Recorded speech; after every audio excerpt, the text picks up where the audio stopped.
Hello বন্ধুরা, তোমরা কেমন আছো? আশা করি সবাই খুব ভালো আছো। কাল ছিল সানডে।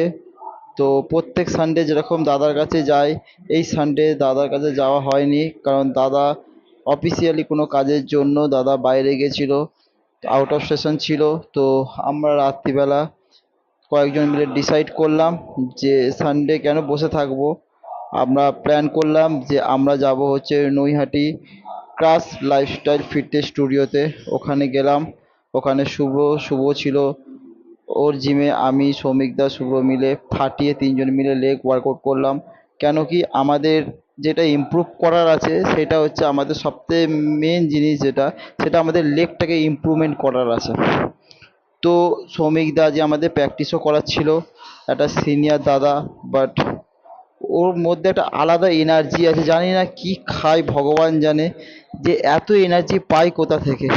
আমরা প্র্যাকটিস করতে করতে হাঁপিয়ে যাচ্ছি, বাট দাদা কিন্তু হাঁপাচ্ছে না। ঠিক আছে, দাদা আমাদের বলছে যে আমি এই বয়সে এসে, ঠিক আছে দেখ আমার কন্ডিশন, দেখ আমার দেখ, আর তোরা এই কম বয়স। সত্যি আমাদের লজ্জা লাগা দরকার।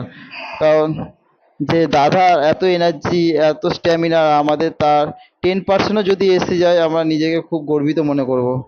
বাট দাদা আজকে আমাদের লেগ ওয়ার্কআউট করালো, খুব ভালো লাগলো। আর ফাটিয়ে লেগটা পাবও করেছিল। তো আমাদের লেগের ওয়ার্কআউটগুলো দেখো, তোমাদের যদি ভালো লাগে অবশ্যই করো। আশা করি এই ওয়ার্কআউটগুলো যদি তোমরা করো, তোমাদের লেগ অনেকটা ইমপ্রুভমেন্ট করবে। তো যদি আর আমার ভিডিও যদি ভালো লাগে, তোমরা অবশ্যই কমেন্ট করো, শেয়ার করো। আর যদি কারোর কোনো প্রশ্ন থাকে অবশ্যই আমাকে কমেন্টে বলো, আমি তার রিপ্লাই করব। Thank you so much.